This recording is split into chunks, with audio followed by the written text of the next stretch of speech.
What's up YouTube, it's Go Explicit, the best source for GTA 5 knowledge, and in this video I'm going to talk about the best 3 Legendary Motorsport cars that are on GTA 5 online right now in terms of top speed, acceleration, control, braking, kind of all of the above. Just the fastest cars, the easiest cars to drive. I believe just you put your money into these cars, they're definitely going to do well for you in the streets of Los Santos and also in the races that Rockstar actually makes. So first up is the PR4, and honestly all Formula 1 cars can be associated with this spot. I chose the PR4 just because I like the way it drives and how smooth it is.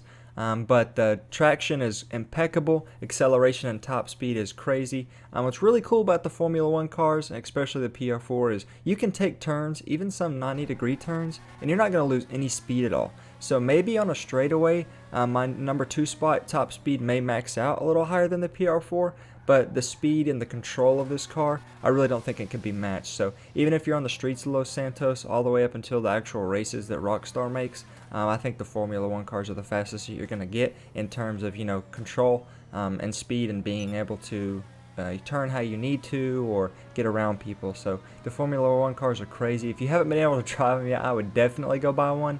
If you don't have one, I think you're kind of missing out at this point. I think there's 3 or 4 of them that you really just can't go wrong with. Yes, they are in that $2 to $3 million range, so you're going to have to save up, but I think it's well worth the money. It's well worth the customizing, and like I said, the control on these is just crazy. The braking is solid. You can take kind of any turns you want. You really get the feel of it when you start driving because you feel the traction to the ground and how easy it is to turn. So definitely invest in some Formula 1 cars when you get a chance.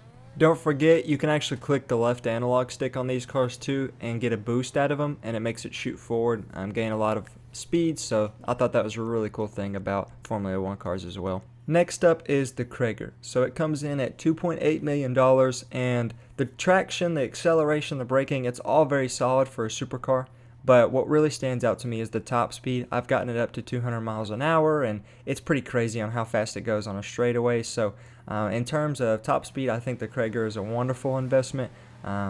It has a lot of cool customization options too. I do like how it looks. It does have some cool liveries, but I think it's going to do well in the streets of Los Santos. It's going to do well in races made by Rockstar. All around, I think the Kreger is a great investment. The top speed is insane. You really get to see it whenever you drive it. It's low to the ground, easy to maneuver, good on turns. I really like how it drives, the look of it. I really think it's an all-around great car, so it's definitely coming in at one of my top spots from Legendary Motorsports. Also, we can't sleep on the Deviste 8. So I know a lot of people would probably put some different cars in at this spot. But personally, I think the Deviste 8 all around is a wonderful car to have. It's pretty cheap too in terms of some of the other top cars that come in at over $2 to $3 million. The traction, the acceleration is pretty crazy on this. I think that's what really stands out is how quickly this car can get up. A lot of people, when it first came out, they told me they didn't really like the look of it. I think after you customize it, you kind of get used to that, but I love the car. The Deviste 8 is solid all the way around. I don't think it's a bad investment at all. I think it's going to do well in Los Santos. It's going to do well in Rockstar-made races, So I think that if you put your money into this, you're definitely going to get it out of it. And especially if you're just starting, with it being $1.7 million, it's a great supercar to have.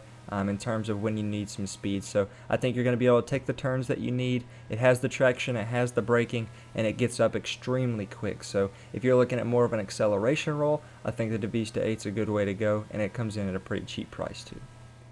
Now don't get me wrong, there are some honorable mentions that can definitely compete in terms of top speed, acceleration, braking, and traction. A few of those are the X80, the XA21, Entity XXR, the Vision, the GTO, the Cyclone, 811, and I've been told that the Yosemite drift truck also gets up to 200 miles an hour, so I'm interested to get some video on that because I haven't been able to get it to 200 miles an hour.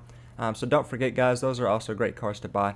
As a little added bonus, I did put in the Coquette D10. Now, this is not by any means the best performance car. but I just love the look of it, the way you can customize it, the paint jobs that you can put on it. I absolutely love driving this car around. It's not my go-to racing car, but it is my go-to Los Santos car right now because it's very eye-catching. It has that kind of Ferrari feel to me, and I love the way it looks. I love the way it drives. So if you haven't gotten a D10, they're pretty great cars to have, especially to show off that you have some money and that you enjoy luxury. So guys, if you have any questions, please ask me. I definitely answer the comments. If you have any opinions on different cars, please let me know. I definitely answer. I appreciate the support, guys, and I'll see you in the next video.